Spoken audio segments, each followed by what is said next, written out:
I've made a profit betting on sports every single year for the last 15 years.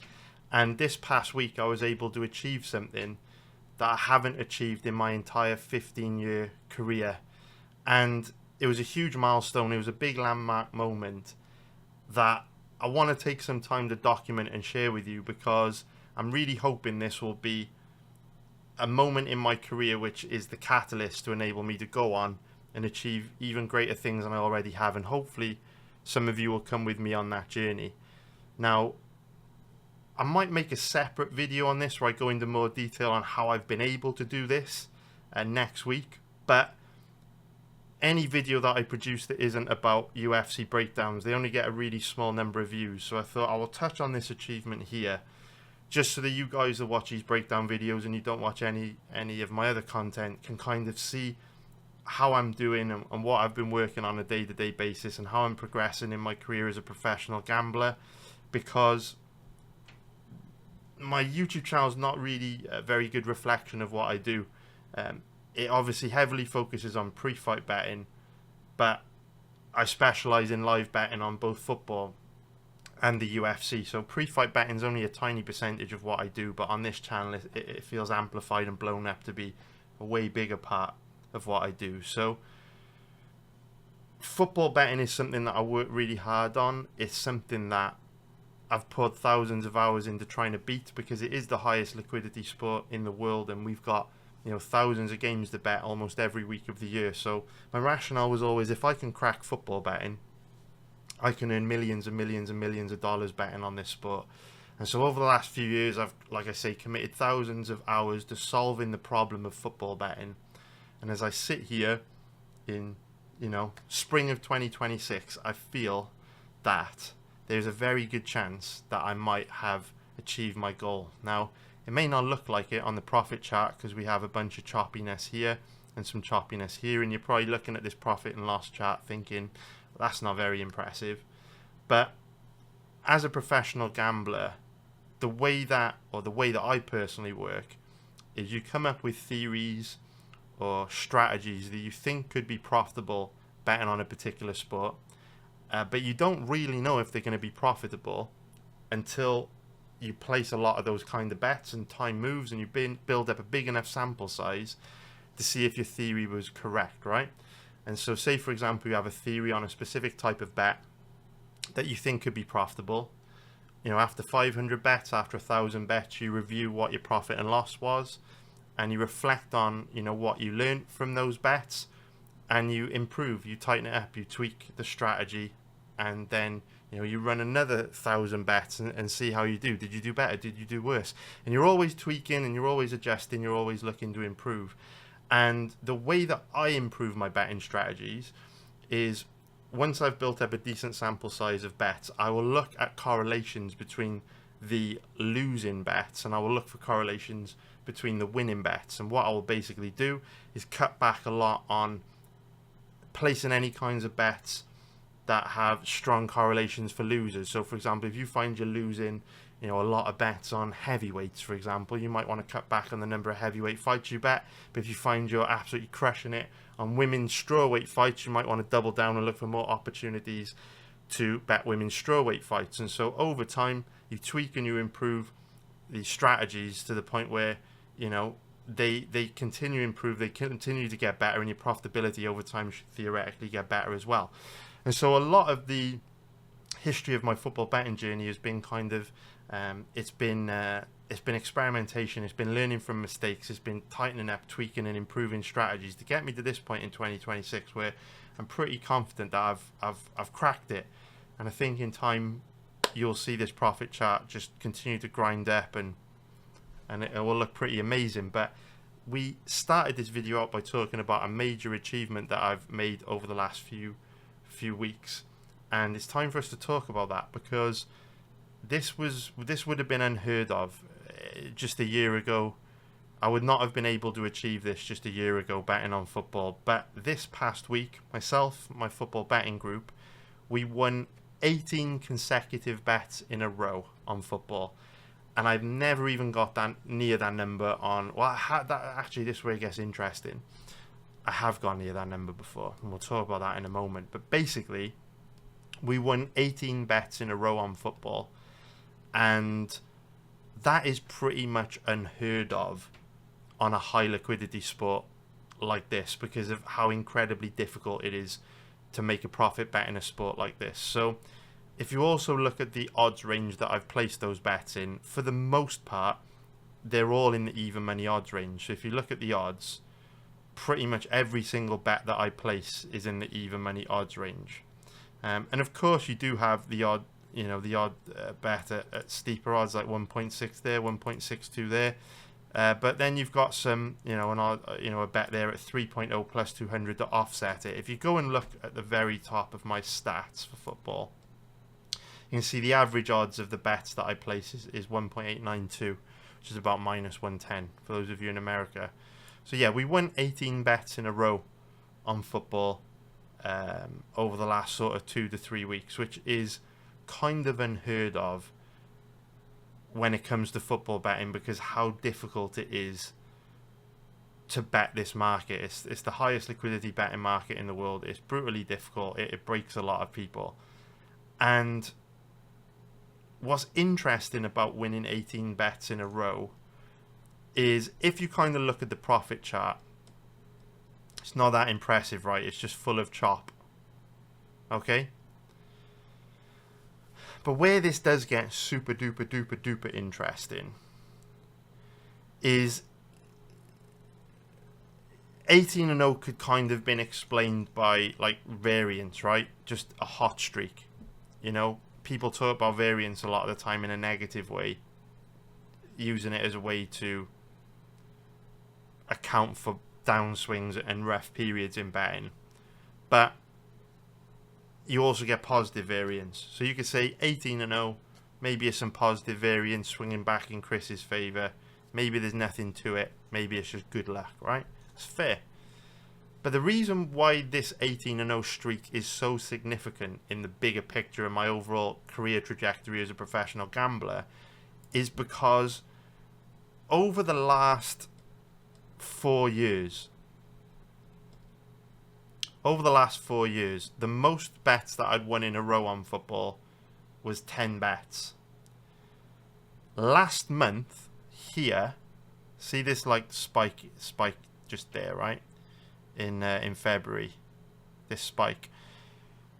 During that spike, we went 15-0. And so what is really interesting about where I'm at with football betting at the moment is, for the previous 3 years, the most bets I'd won in a row was 10. And you can see from kind of like the choppiness in these uptrends, these uptrends were not based off, like even here, see the choppiness in there? Even during these strong uptrends in the past, they weren't based on like huge winning runs.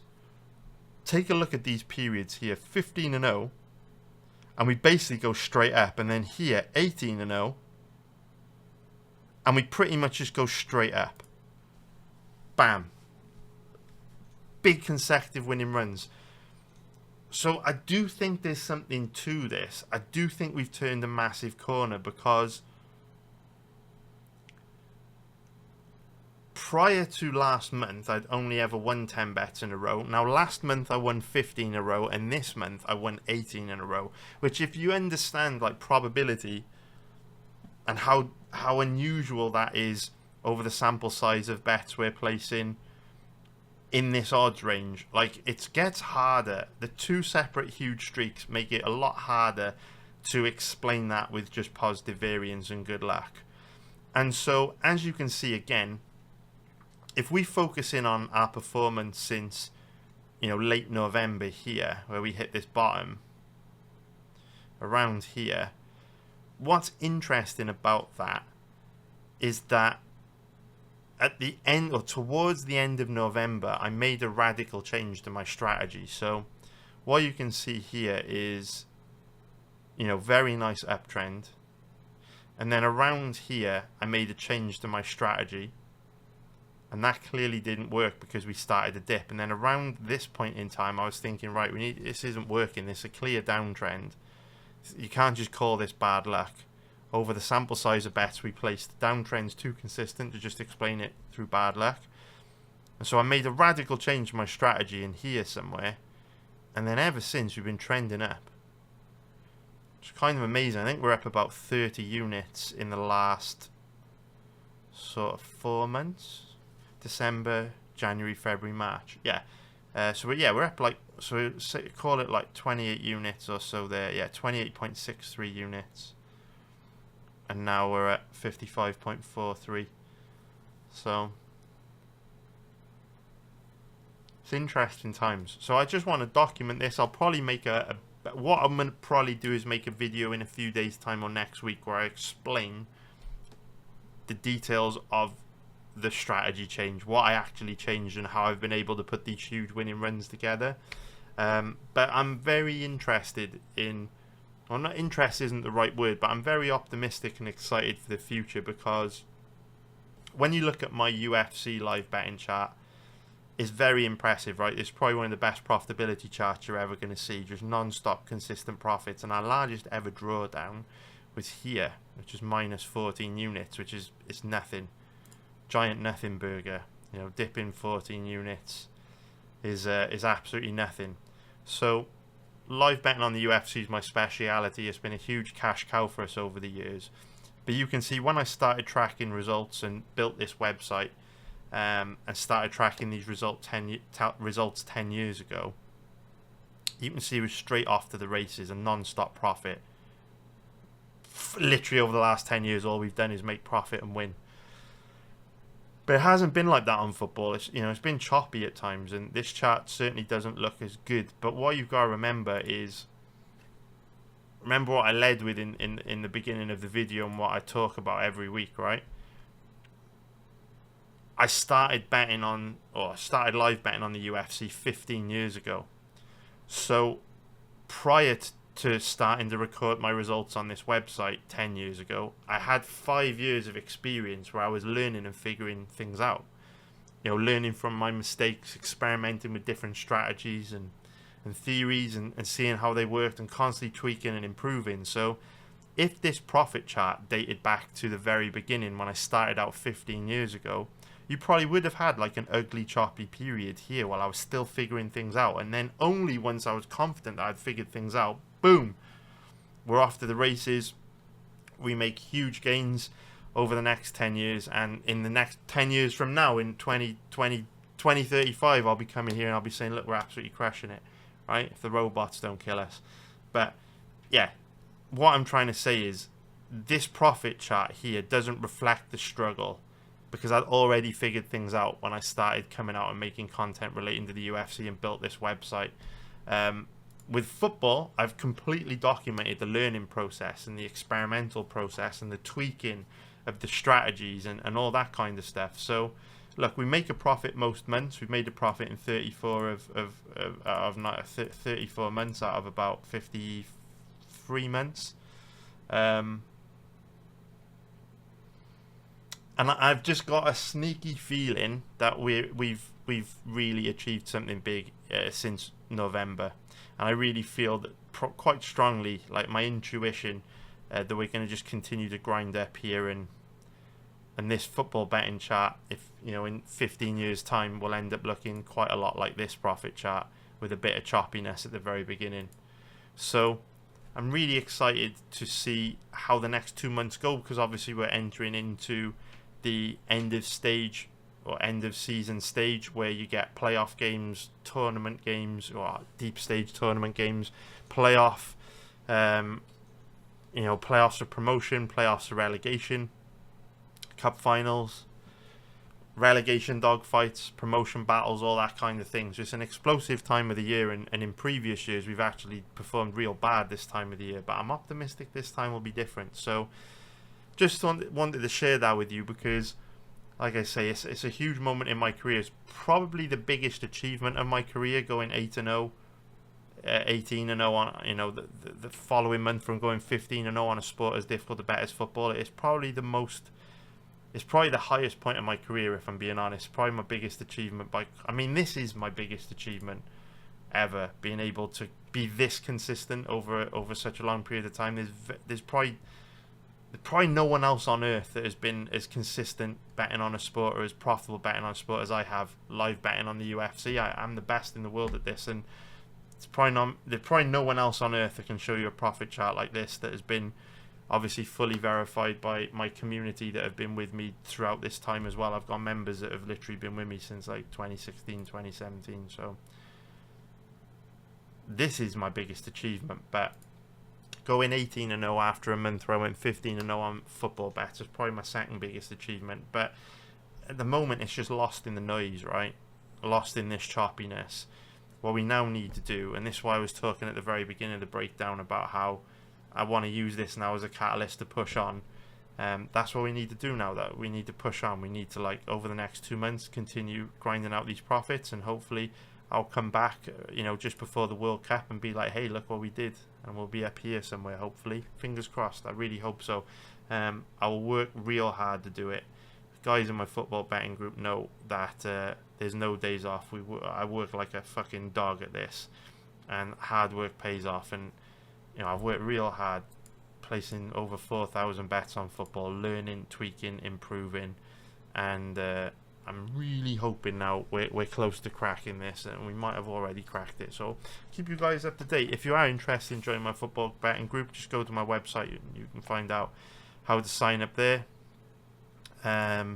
Next 2 months going to be explosive. Probably place 500-600 bets over the next 10 weeks or so in this end of season stage.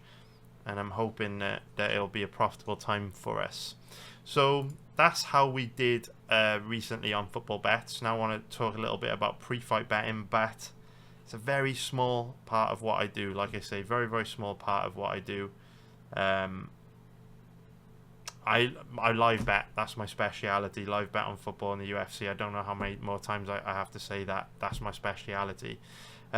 So last week was a bit of a slow week. It was a bit of a nothing burger, to be fair. Can you even see? Yeah, okay. Yeah, so last week was a bit of a nothing burger. We went...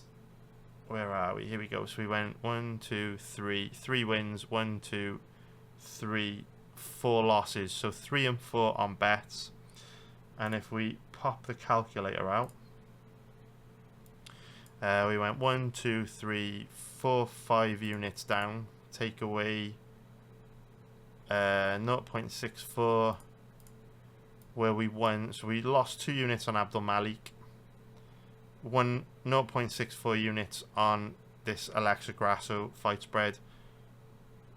And then we lost a unit on Julian Erosa's fight spread. I actually liked that bet. I thought it was decent value. He got fucking destroyed. We won 2.13 units on the over 1.5 rounds on the Bruno Lopez and Navajo Sterling fight. This was a tactical bet because we obviously took a high risk gamble on Bruno Lopez and also bet his fight spread. So these were 2 very risky gambles because it was a bad stylistic matchup for him, but a bit of tactical betting. We took the over 1.5 rounds, betting on Bruno Lopez's toughness on the basis that this bet was very likely to win, and if it did win, it would cover our 2 unit losses on these higher risk bets. We were hoping to hit one of them. We didn't hit any. That's why they call it gambling. And that's life, unfortunately. So we take the 2.13 off there from the over 1.5 rounds bet, and then we also won 1 unit on the under 2.5 rounds in the Michael Chiesa versus Nicoll Price fight. So we ended at minus 1.23 units on pre-fight bets last week, which is a bit of a slow week, bit of a nothing burger. Do have one bet for you on this video. Hopefully we can put a profitable week in the bank. This week, you can see it's Mr. Ewing, and we'll get into that shortly. And we'll also be going through all the props and the fight spreads and stuff on this card. Hopefully we'll be able to add to these bets, and I actually add them in as we go. Obviously, we also had the bet on Ricky Simone, but it ended in a draw. So that was a push. Shout out to the judges as well. I thought the scoring on that fight was brilliant. The first 2 rounds were competitive, but I felt Simone just edged them. And then Adrian Yanez obviously had a huge round 3, and Simone was saved by the bell. But what I really like about them scoring this fight a draw is because we know judges are reluctant to give out 10-8s. But I did think Yanez's third round was a 10-8, and so a draw was absolutely the correct score. So very, very nice. So hopefully we can be able to add more pre-fight bets. We'll keep this up, and we'll hopefully add some more bets to it as we go through. There are some fights that I haven't researched yet. It's been a busy week, building businesses and building stuff. So been a very busy week. But hopefully we can find some props and over-unders and stuff on the fights that we have researched. Fingers crossed, fingers crossed, fingers crossed. Alrighty then. Okay. Right, next up. What should we do? Should we get into some breakdowns? Oh, in terms of live betting, because we've gone through football, we've gone through pre-fight bets.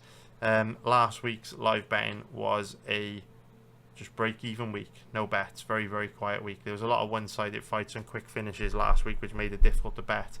But if you are watching this, chances are you want to make money betting on sports. And the best way, like completely impartially taking myself out of this situation, if you want to make a profit betting on sports, I don't know of any other way in my 42 years of being on Earth better than joining my live betting group. I know that's a crazy thing for me to say because it is mine, but I'm not exaggerating. You will not find a more impressive, more consistent profitability chart than this. You'll not find someone with more experience that is more open and transparent about exactly what we do. When you join the live betting group, we go into every single fight in an enormous amount of depth. And when you come into the chat room in the live betting group, which you'll find here, most of the guys with me have literally been with me for at least 5 years at this point. There's a reason why when people come and they stick around for a while, they stay for years. It's because we are very good at what we do and we make a profit most months. So if you actually want, in these tough times where everyone's worried about their business, everyone's worried about their job, everyone's worried about the economy, everyone's worried about oil and this and that and blah, blah, blah. If you want to make money most months doing something that isn't your job, if you join my live betting group, you will make money most months. History has shown that. And face punching never changes. So I think we're pretty well protected from the killer robots and the fucking oil issues and the wars. Our last biggest ever downswing, 14 units here, giant nothing burger. And if you want to make money betting on sports, just fucking join the live betting group. You won't be disappointed. It's as simple as that. So let's now go into breaking down the fights on this card, which we're going to talk about. Like I said, I haven't had the chance to research all the fights on this card yet. I've been a busy bunny recently, which is another reason why these videos are coming out late. But we'll get through as many as we can, and hopefully we'll be able to dig up more bets than just this Ewing one. Alright, so we'll kick things off by talking about Azamat Bekoev, because I haven't researched these two fights yet. He's fighting Tresean Gore. Now, this is one of those matchups where the odds do feel extremely wide. Obviously, Bekoev does have pretty major advantages over Tresean Gore, but if we consider the implied probabilities, this is one of those fights where they are quite aggressive. Bekoev's a 1.15 favourite, which is minus 674 for an implied probability of 87%, and Gore is a 5.72 underdog, which is plus 472 for an implied probability of 18%. Very aggressive odds spread. Very, very aggressive. It doesn't change the fact, obviously, that Bekoev is very, very likely to win. But in order to get any value on Bekoev, you'd have to be giving him a better than 90% chance of winning, which is basically impossible when you consider, injuries, disqualifications, point deductions, flash KOs, fighters getting injured, bad weight cuts, all that kind of stuff. So there's no doubt that Bekoev is more likely to win this weekend, but from a betting point of view, he's completely off the table because his odds are terrible. Really, we need to focus on whether or not Tresean Gore is worth a bet. And it is a tricky one, because if you would have said to me before Tresean Gore was outstruck in his last fight by Rodolfo Vieira, he was a 5.72 plus 472, 17.5% implied probability underdog against Bekoev, I would have bet Gore, The same reason that I bet Bruno Lopez last week. The odds are extremely wide, and a fighter has clear and obvious path to victory in this odds range. It's an absolute no-brainer to bet them, because even if you just hit a long-term win rate of 25%, you're going to be making a decent profit. A lot of people, watch this video on YouTube, and they came back to make fun of me for betting on Bruno Lopez, but I just think people are really dumb, especially when it comes to money. People that make these comments, they don't understand that, when you place a bet on guys like Tresean, Gore, Bruno Lopez, you're not expecting to win any individual particular bet. You're not feeling confident on these guys. What you're doing is putting your money in situations where the odds are extremely wide, and you've got value in the odds, knowing that over the long term, if you place a bet on 100 Bruno Lopez's or 100 Tresean Gores, over the long term you're going to make more money than you lose, and that's the principle behind this kind of betting. It's high risk, but it's high reward at the same time. You're much better off having money on a guy like Tresean Gore than Azamat Bekoev, and I know for some people that's difficult to process because Bekoev is more likely to win. But if you bet $100 on Bekoev and he wins, you're only going to get $15 profit. If you bet Tresean Gore and he wins, you make $472 profit. And so, if one of your Bekoev bet loses, you've got to win your next 9 bets just to get close to break even. But if you just win, 1 in 4 bets on guys in Tresean Gore's range, you're gonna be making profit. So that's kind of like the foundation for that betting principle. Just wanted to touch on that because Tresean Gore's attempting one here, and if it were not for the fact, like I say, that he was outstruck by a damn near 40-year-old Brazilian Jiu-Jitsu, slow, tanky, pretty basic striker like Vieira, I probably would have taken a shot on Tresean Gore here. But to be honest with you, I don't know what's happened to him. When he first came into the UFC, his striking looked good. He's very technical. He moved well, great cardio, tough and durable. He showed that in his fight against Vieira, where he took a lot of damage, was able to hang in there. He was also rocked multiple times by Tulio before going out in the second round. He's difficult to take down, difficult to hold down. Tresean Gore ticks so many boxes, but for whatever reason, he finds ways to lose and finds ways to underperform. And his performance against Vieira was particularly disappointing because he was outstruck by an old BJJ guy. That was a good stylistic matchup for Tresean Gore because he had the takedown defense to keep the fight standing. You can see that by the stats where he defended 13 of 14 takedowns. But for whatever reason, he just looked very flat, very off the pace, and just couldn't read Vieira and got outstruck pretty clearly.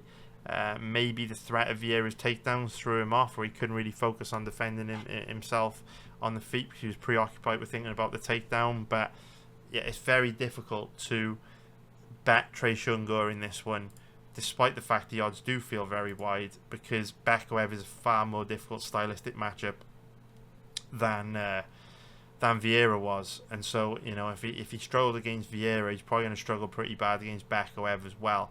And if we look at the fighter comparison tool, they're about the same age, about the same size, nothing too major going on there. It doesn't really make sense for us to look at the stats because, Bekoev's only had 3 fights in the UFC and 2 of them ended very quickly, so we don't have a really good sample size of data to make stats-based decisions from Bekoev.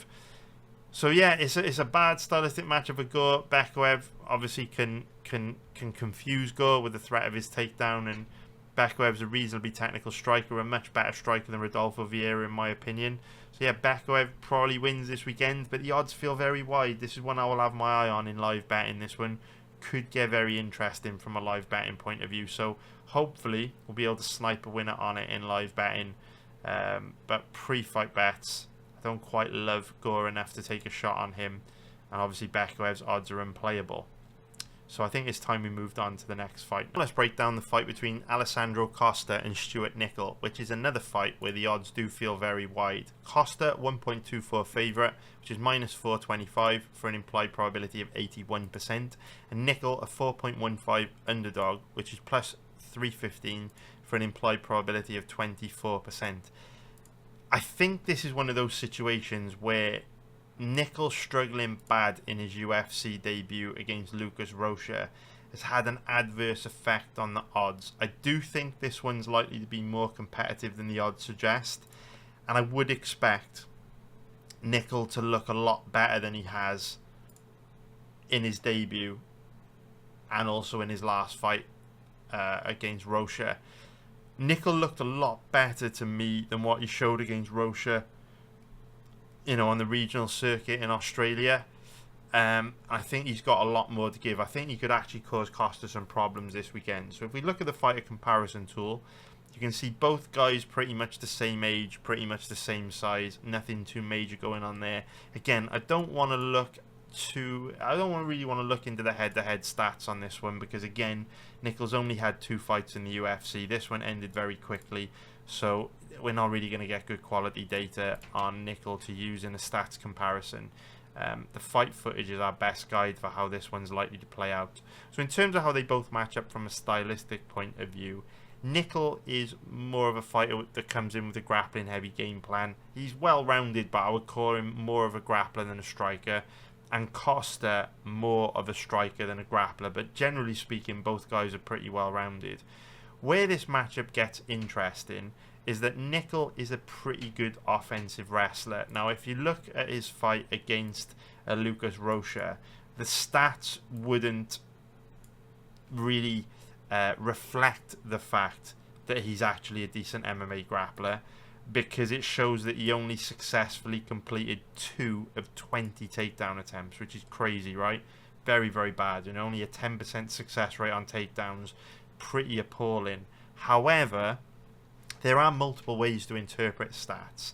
And for me, even though his offensive wrestling was completely ineffective against Rocha, I think some of that was to do with the fact that Rocha's takedown offense was incredible. Some of it was to do with the fact that Rocha's takedown offense had looked a lot better than usual and it made massive improvements. If you go back and watch Rocha's fights from before he came to the UFC, his takedown offense was pretty bad and his ground game looked horrendous. So it's a pretty nasty surprise for Nicoll if he had done his homework on Rocha, because he would have been coming into the matchup expecting to have tons of success with his wrestling, only to find that, you know, he could barely get Rocha down for more than a few seconds before Rocha popped back up to his feet. So Nicoll was a bit unlucky in that Rocha had made exponential improvements compared to his past performances. And if Nicoll had watched footage on Rocha, you know, he would have been a bit shocked by the version of Rocha that showed up.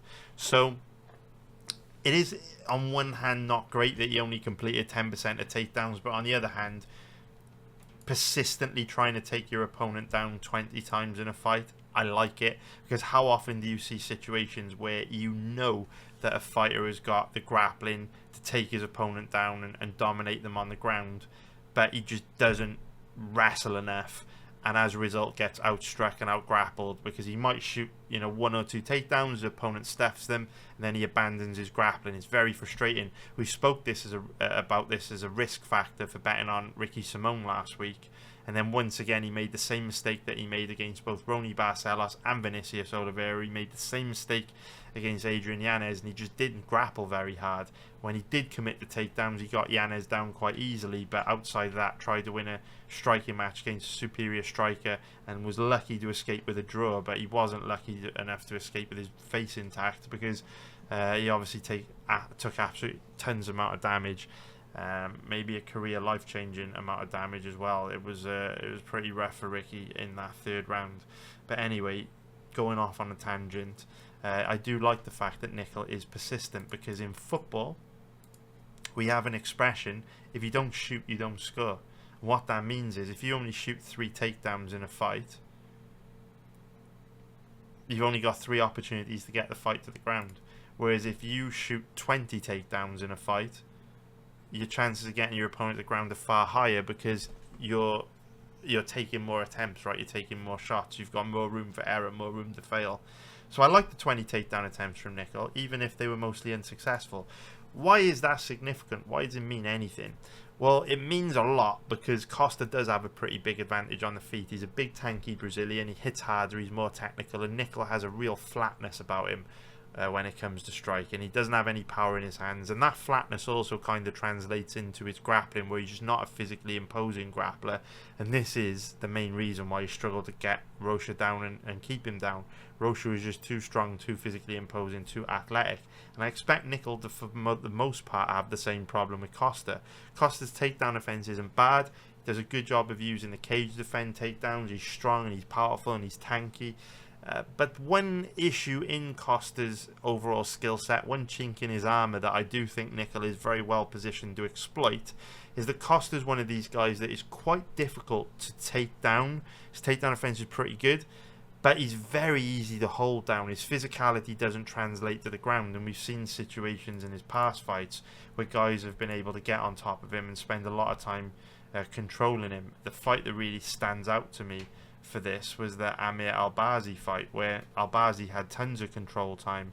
Albazi was able to hold Mr. Costa down relatively easily, and Albazi's not a particularly good offensive wrestler or has a particularly physically imposing ground game, which is why I'm optimistic Nicoll can have some success here. If Nicoll can get Costa down and get on top of him, with how weak Costa is off his back, I think he can rack up a lot of control time. So for me, this is a very interesting fight from a live betting point of view. I can't pre-fight bet this one because, based on Nicoll's last fight against Rocha, he will likely struggle to get Costa down. Costa's very similar to Rocha in many ways.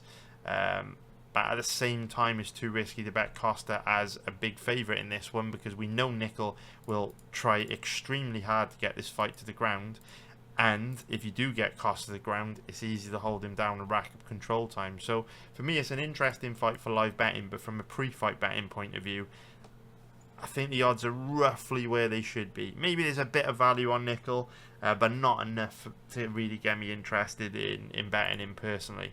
Now let's take a look at the over-under though. What have we got for the over-under? So, okay, I don't really like the fight spread or the over-under on this one.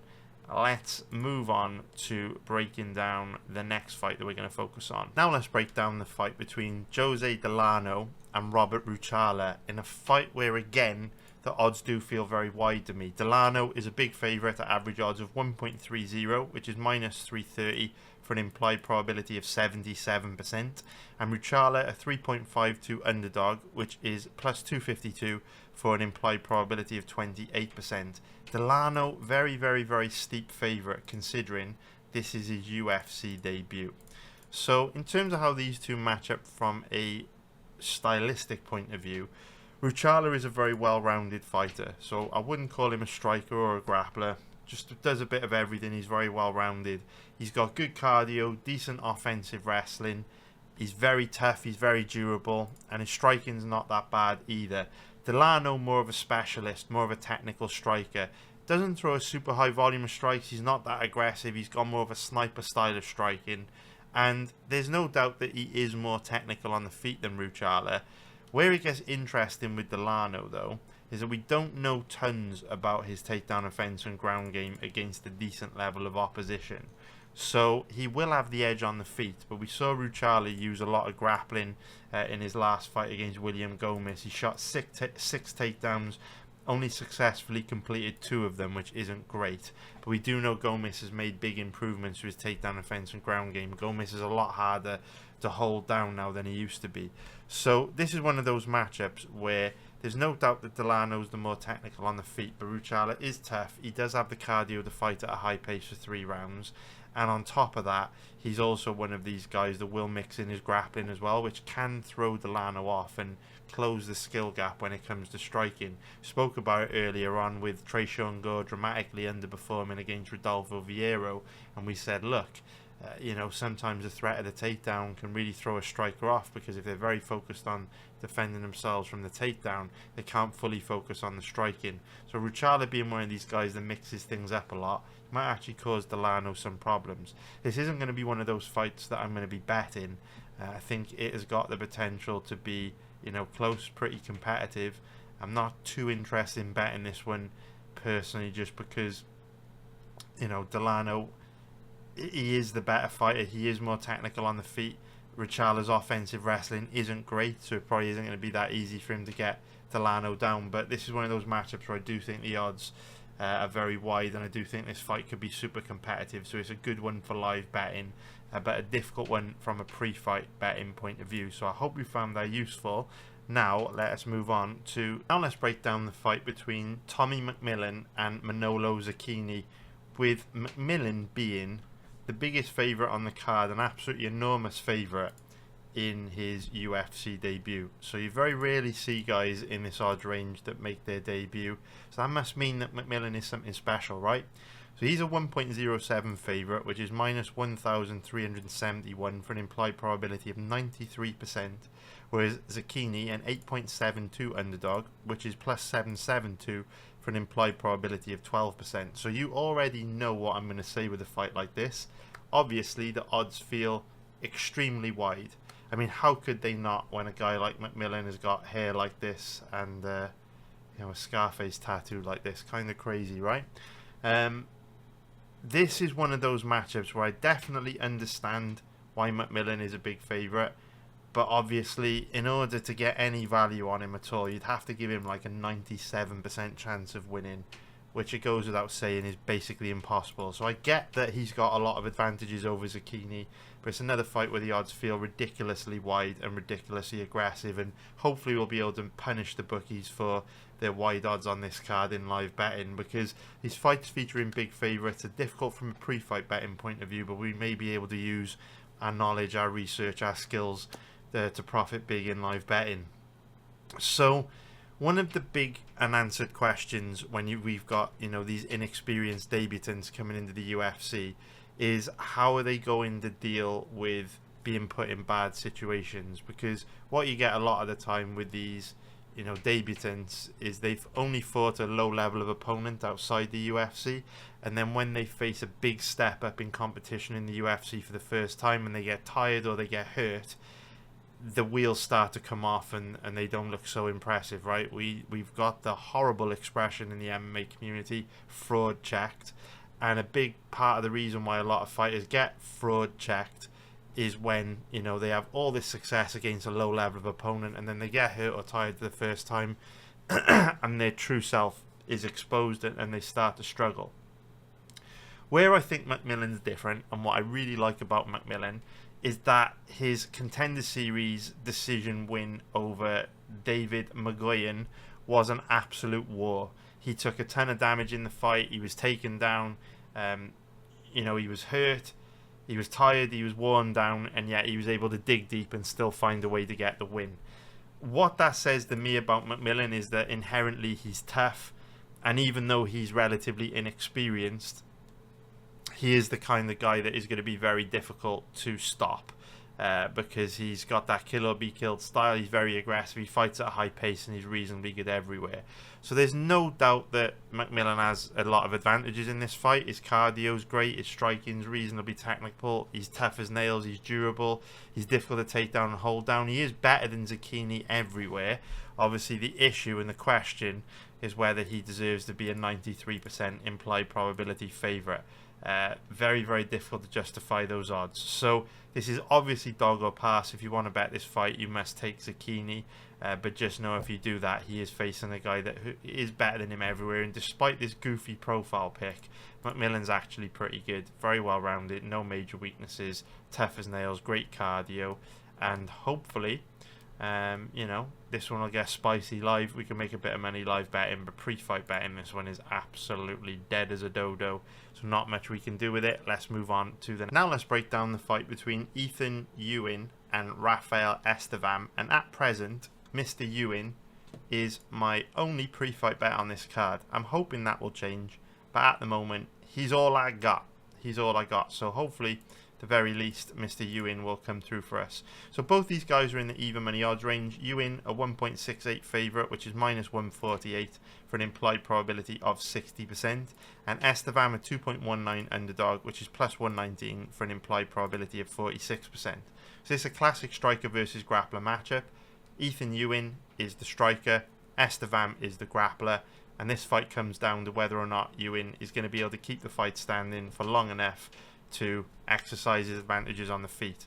So I like Ewing a lot in this matchup because where both guys have got extreme advantages in the area that the other is weak. So Estevam will have a big advantage on the ground. Ewing has a big advantage on the feet. Ewing is just a lot more well-rounded. So if it stays standing, Estevam doesn't have the skills to compete with Ewing.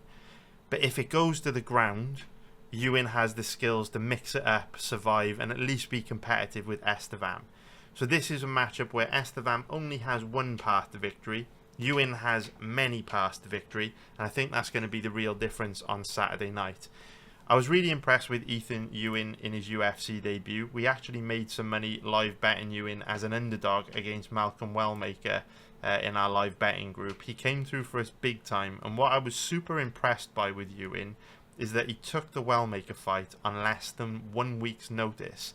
Yet, he was able to sprint for 3 rounds, fight at a super high pace, was absolutely relentless with his striking and grappling. He shot 5 takedowns through 163 strikes, even defended 3 takedowns against Wellmaker, and Wellmaker's decent. Wellmaker's a well-rounded fighter. Wellmaker is a tough challenge in a UFC debut, let alone less than a week's notice for Ewing, and Ewing passed with flying colours. He slowed down a bit in the midway point of the fight, but he was able to dig deep, catch a second wind, and finish strong. So Estevam is one of these fighters that commits very hard to the takedown, and he's got great grappling control.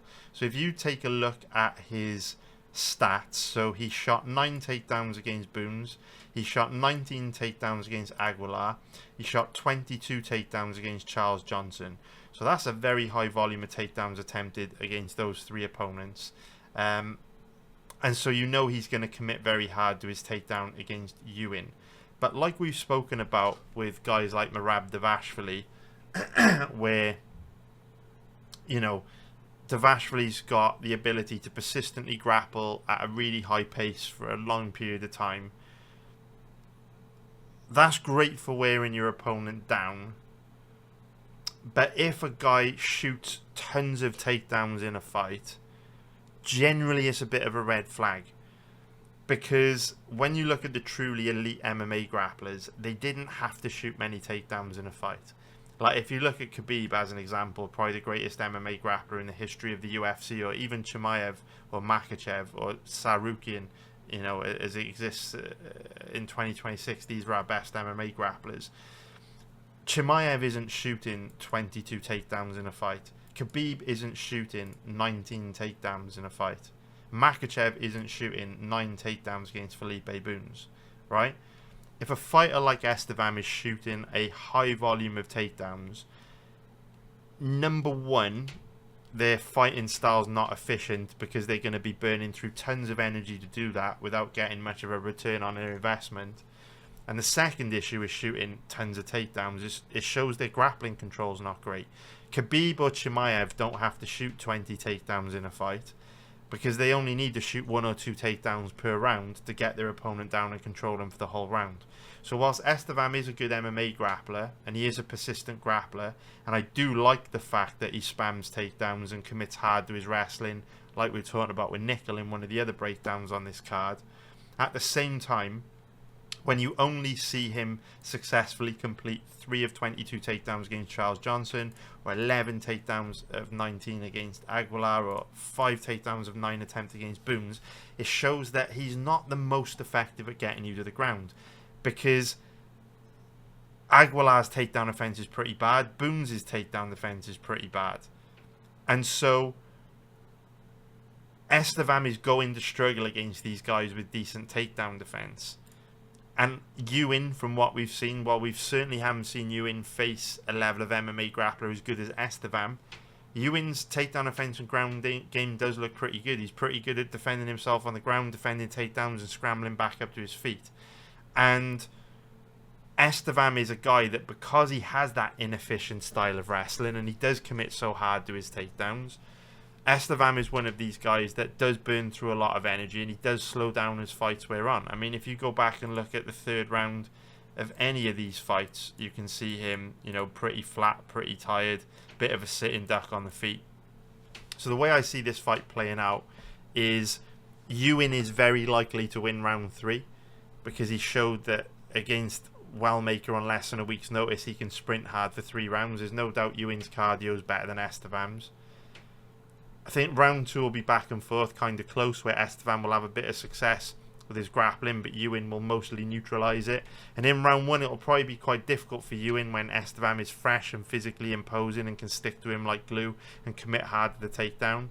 But for me personally, I see this as being one of those fights where Ewing is capable of edging the first round, and then he's quite likely to backdoor a decision by finishing round 2 strong and winning the third, even if he does lose round 1. So it's one of those fights that I'm not super confident on, but at 1.68 minus 148 for an implied probability of 59.7%, I think it's more than reasonable to cap you in at like 65% based on how difficult he's looked to take down and hold down in his past fights, and how a lot of the time Estevam struggles to hold guys down. The Charles Johnson fight, a good example of that.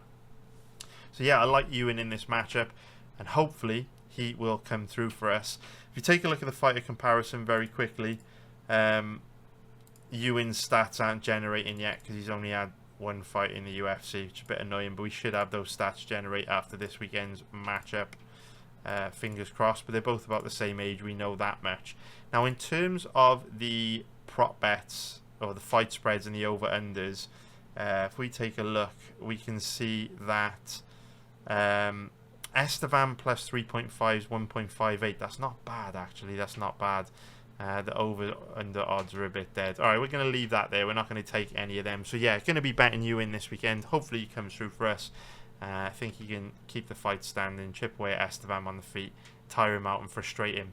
And hopefully we can put a winning week in the books. Quite a quiet week for pre-fight betting. Hopefully we'll be able to make a lot of money live betting. So with that, let's move on to the next. Now let's break down the next fight on this card, which is probably, in my opinion, the most interesting matchup on this card. Virna Jandiroba versus Tabatha Ricci, and it's kind of like old school versus new school.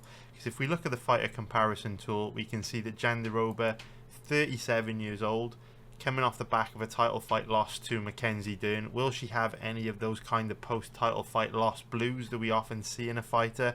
Will this be the start of the major decline in Jandiroba? She's facing a young, hungry bull in Tabatha Ricci, 6 years younger. We know that the younger fighter wins around 65% of the time when there is a 6-year age gap in a fight, but obviously that's an average of all different age gaps. So that includes when 31-year-olds fight 25-year-olds, when 24-year-olds fight 30-year-olds, all that kind of thing. What that age stat shows is that younger fighters generally have the edge, but that stat is obviously amplified when you've got fighters in the tail end of their career in their late 30s fighting fighters in their prime in their early 30s. And so if you looked at the stat for how often 31-year-olds beat 37-year-olds, it would be far higher than 65%. So Tabatha Ricci, that's a big trend going in her favour. Post-title fight loss blues, a big trend going in Ricci's favour as well, because we know the fighters, when they compete for a title and lose, the later in their career they are, that's really demotivating, right? Their career can often fall off a cliff after that. Now, on paper, there's not a massive size difference between the two. They're both about the same height, and you can see Jandiroba with a slight reach and a slight leg reach advantage. But as we know, both these girls are very different when it comes to body type. So Tabatha Ricci, very slight, very lean, very feminine, lacks physicality, doesn't have too much power in her hands. Whereas Jandiroba, very physically imposing, very strong. She's got that tankiness about her, and she hits hard as well. So even though on paper there's not a massive size difference between the two, we know that physicality is a big deal in women's MMA, and that's an area where Jandiroba will have a huge edge here. In terms of the stats, it's actually the first fight so far we've broken down we're actually able to use these stats, because of course both girls have had a decent amount of fights in the UFC, which makes this data actually useful. So we can see that Ricci is by far the busier striker on the feet, landing more than double the amount of strikes on average per minute than Jandiroba. But that stat perfectly kind of illustrates their fighting styles, where Ricci doesn't have too much power. She's a volume striker, so she's always chipping away at you, working hard, throwing a higher volume of strikes. Whereas Jandiroba, she's physically imposing, she's strong, she's powerful, she's got that tankiness about her, so when she lands one shot, she's really going to hurt you. We saw the damage she inflicted to Mackenzie Dern in their first fight. You know, she's capable of really hurting you on the feet, whereas Ricci is kind of just touching you. She doesn't have that power to hurt you. Both girls are woefully inaccurate when it comes to striking accuracy. These are some of the, well, 36% is some of the lowest accuracy numbers you'll see in the UFC. So Ricci particularly inaccurate, but Jandiroba not a whole lot better. Both girls reasonably decent defensively though. 58% is above average for defense, whereas obviously in the 30s below average for striking accuracy. Now we can see both girls shoot about the same amount of takedowns per fight. They both have about the same takedown defense as well. But we can see Jandiroba with that base in Brazilian Jiu-Jitsu, very aggressive with submission attempts on the ground. And both girls mix it up a decent amount when it comes to their striking distribution. Predominantly they hunt for the head, but they do also fire off a decent percentage of strikes to the body and also the legs in Ricci's case. So very interesting stylistic matchup between these two, both in the even money odds range, which means, you know, if you can just lean kind of 60-40, 65-35 one way or the other, you can find a good situation to put your money, you know, this weekend. You know, as long as you've done your homework correctly, that's a nice plus EV betting opportunity. But it's a competitive fight, close fight. I think that no matter how this goes, I'll be very surprised if either of these girls were to dominate this. I think this is one of those matchups where you can have an opinion on who you think will win, but I think that both these girls are so well matched that the fight is likely to be visually close enough to the extent that with how bad MMA judging can be, I don't think there's a big enough edge here for either girl for anyone to feel confident that yes, Ricci is going to win 2 out of 3 rounds beyond all reasonable doubt to the point where the judges can't screw it up. Same goes for Jandiroba. How could you feel confident enough that Jandiroba is going to be able to, you know, take Ricci down when she got 82% takedown offense, or have any success on the feet when Ricci lands double the amount of strikes per minute? So very, very tricky one. Before I started researching this matchup, my initial lean was Ricci. I thought that her youth, her work rate, her cardio, her MMA grappling would be, you know, too much for Jandiroba here. I thought, you know, Jandiroba's in her late 30s. She's going to be declining post-title fight blues. She does have a tendency to gas out and slow down as fights wear on, whereas we know Ricci is a cardio machine.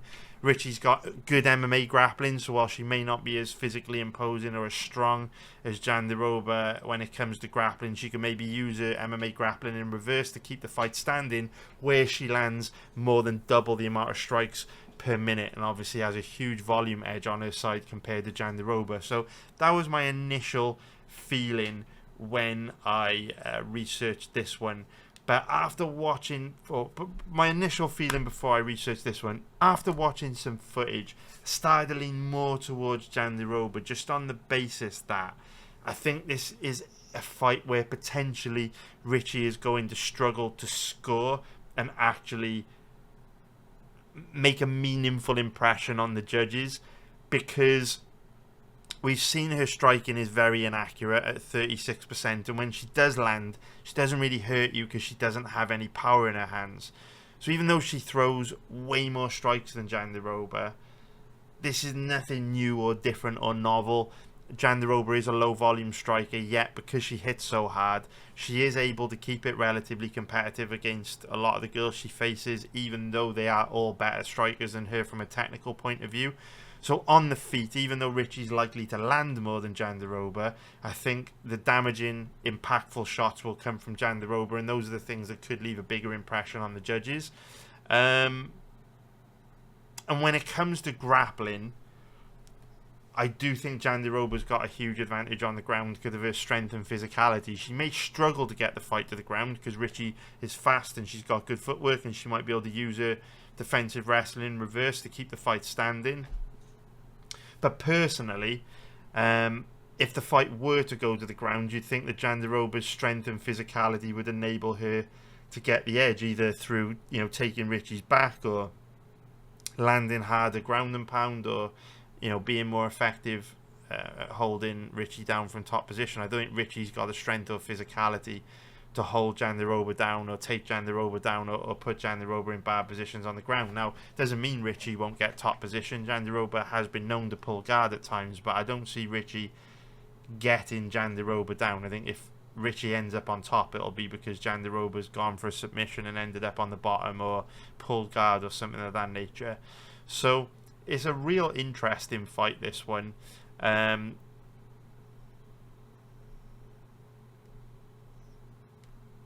It's one of those matchups where, like, everything points to Ricci. Youth, volume, decent MMA grappling, cardio. There's a lot to like about Ricci. But I just know that if you bet Ricci, she isn't going to be able to outscore Jandiroba big enough in 2 out of the 3 rounds for the judges to just not make you sweat it. You know what I'm saying? And so, yeah, I'm very torn on this one. This is probably, I mean, the odds are exactly where they should be, right? When I'm this torn, I guess it's kind of right that they're in the even money odds range. You can make a strong case for both girls winning. I think this one's likely to be razor close. And to be honest with you, I think it's perfect for live betting. And I'm really hoping to make a profit on this one in live betting. Because pre-fight is very difficult. If we take a look at the over-under and the fight spreads, obviously the fight's very likely to go to a decision. Both girls are tough, both are well-rounded. I do like Ricci plus 3.5, just because I think with how much Jandiroba slows down and the pace at which Ricci fights at, I think no matter what happens, Ricci will make Jandiroba work very hard. And so quite likely she will tire Jandiroba out to the point where Ricci can win round 3. In fact, I like that a lot. In fact, I do like that a lot. I do like that a lot. We'll put that in now while you guys are here. I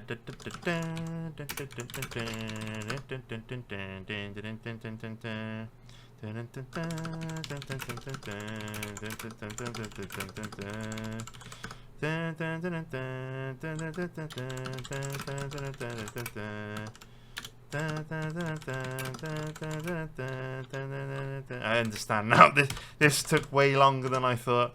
We're not going to be doing this again. This took way longer than I thought. Apologies. That was quite a bit longer than I thought it would be. We'll pop that in. We'll come back at the beginning of next week's video, and hopefully it'll be green and green. Hopefully we'll keep this fucking 18 bet winning streak going on the UFC as well, on football as well. 18 winning bets in a row. And I mean, we make money almost every weekend live betting on the UFC, so hopefully we make some money on that one too. Should be very, very nice.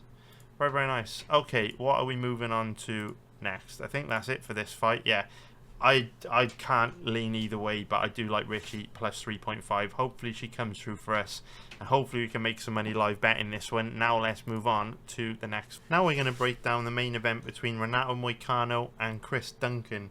So if we start off by taking a look at the odds, we can see that Duncan's the favourite at average odds of about 1.59, which is minus 170 for an implied probability of 63%. Moicano a 2.38 underdog, which is plus 138 for an implied probability of 42%. So, very interesting matchup this. In the context of this fight, I think it's a striker versus grappler matchup. Duncan has a big advantage on the feet, mainly because of how bad defensively Moicano is and how chinny he is. Obviously, we've seen Moicano get rocked, wobbled, dropped multiple times throughout his career. Duncan's a lot more durable on the feet. We also saw how much damage Duncan was able to inflict to Ribeiro.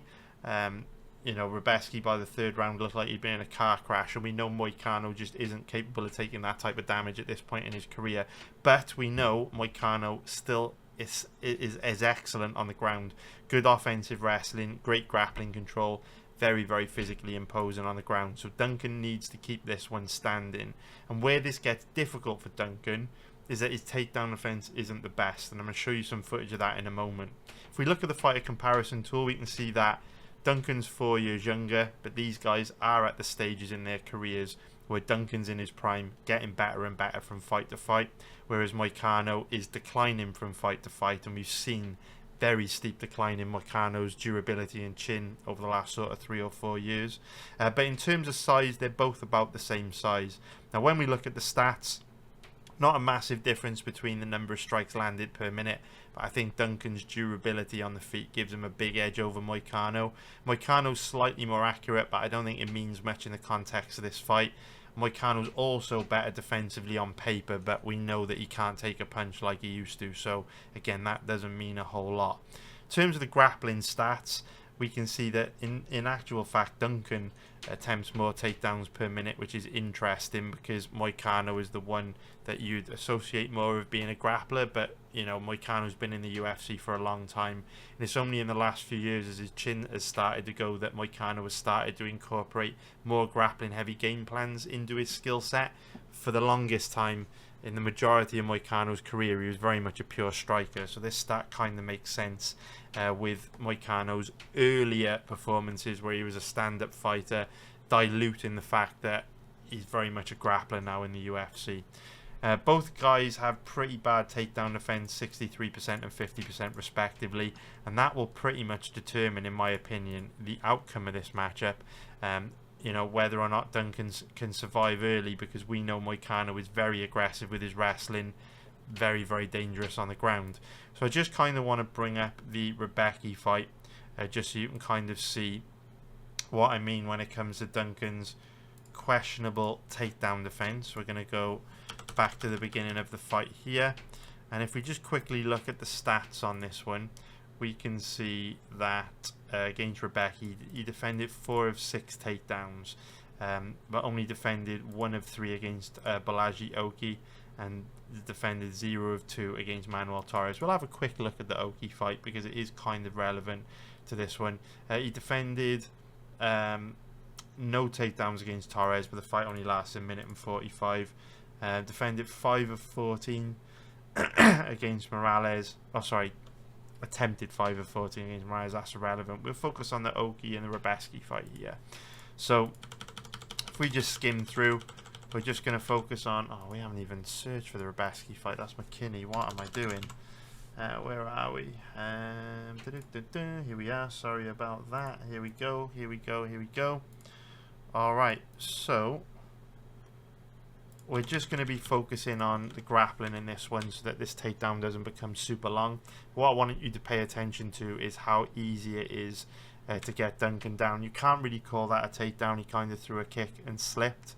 But you can see here Rebecca gets into top position. And then you can see tries to flatten him out. And Duncan elevates Rebecca with his knees and pops back up. Very good, very good. If we keep scrolling back through this one, you'll see again Duncan gets taken down pretty easily here.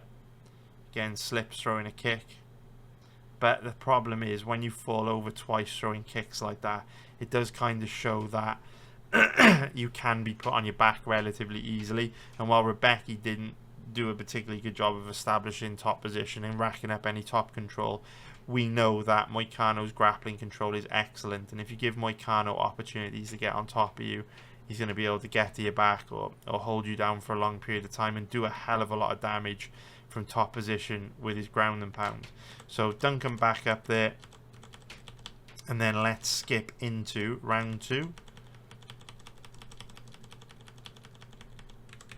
So you can see again here, nice deep double leg from Rebecca, and Duncan goes down very easily. Again, Duncan does a good job of creating space for himself off his back with his knees. On this occasion, instead of scrambling back up to his feet, he did a good job of scrambling over to the cage to put himself in a position to wall walk. So we can see that every time Duncan gets taken down, he's doing a good job of popping back up to his feet, but he is very easy to get down, and we know Moicano's grappling control is likely a lot better than Rebecca's. So if we go now into the 3rd round,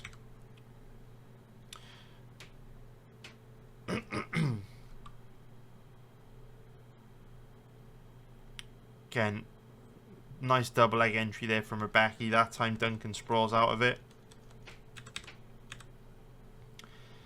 And then here, Rebecca's looking pretty tired, but hits a single leg. Can you guys see where I'm coming from? Like, Duncan just goes down very easily.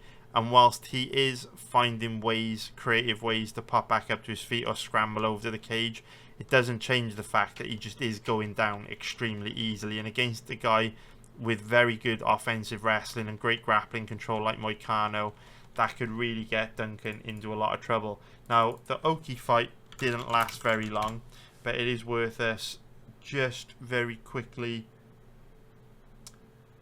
skimming through it. Where is the fight? You could probably see it shouting at me going, there it is. Okay. So we will skip through. Again, we're focusing on the striking, focusing on the grappling. We know that Moicano doesn't really have the durability on the feet to hang in there. So here we go. So early into the fight, Duncan kind of pulls guard, or doesn't pull guard, actually gets hit with an outside trip while holding onto the head. Thought he was going to pull guard on a guillotine, but again, quickly able to pop back up to his feet. And then again, falls the exact same technique, pretty much, outside trip. On this occasion, gets the submission, I believe. Yeah, he submitted him and the ref didn't realise he was out. Very strange end of the fight.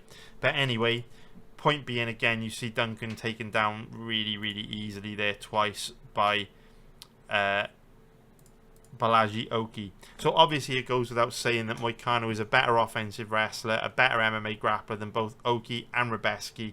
Yet both those guys were able to get Duncan down easily. What they lacked was the grappling control to keep Duncan down. But we know Moicano has a very heavy top game, slick back takes, great grappling control, and he's also able to inflict a lot of damage with his ground and pound. So this is one of those fights where I do think could be very difficult for Duncan early. If Duncan survives, can drag Moicano into the second half of the fight, when Moicano starts to tire, perhaps then Duncan can have some success. But we've also seen Moicano demonstrate, great grappling control even when he gets very, very tired. And so it's a dangerous fight for me for Duncan because of how easy he is to take down, how easily he goes down. I know Moicano's the underdog, but I think Moicano's likely to do very well here early. So it's a difficult fight from a pre-fight betting point of view, because with Duncan as a 1.59 favourite, which is minus 170 for an implied probability of 63%, in order for me to bet Duncan, I'd have to be giving him like a 70% chance of winning, which I think is basically impossible when you see how easy he is to take down. But with Moicano being a 2.38 underdog, which is plus 138 for an implied probability of 42%, with how fragile he is at this stage in his career and the fact that his cardio has started to let him down, I wouldn't feel great betting Moicano in a 5-round fight, knowing that he probably will be gassed very bad by the 4th and 5th round, and we know how tough Duncan is. Duncan could get dominated on the ground in the first 3 rounds, but if Moicano's too tired to defend himself in the 4th and 5th, you could easily see Duncan getting a finish. So for me, it's a very difficult for a pre-fight bet, and I'll probably give this one a miss pre-fight. Difficult fight to pre-fight. Hopefully we can live bet it. I am interested. The odds are terrible. I was going to say I'm interested in the odds on the fight not to go to a decision, but absolutely terrible. So yeah, not a lot we can do with that one. So I hope you found that breakdown useful. If you did, please hit the like button and subscribe if you haven't already. Consider joining my website as well. If you want me to keep making these breakdown videos, consider joining the website and supporting the production of these videos. It does take a lot of time and work, and you can make money every weekend joining the UFC live betting group, and you can also help keep the channel growing. Really appreciate that, and I appreciate you for watching. Thanks, take care, and I'll see you in the next one.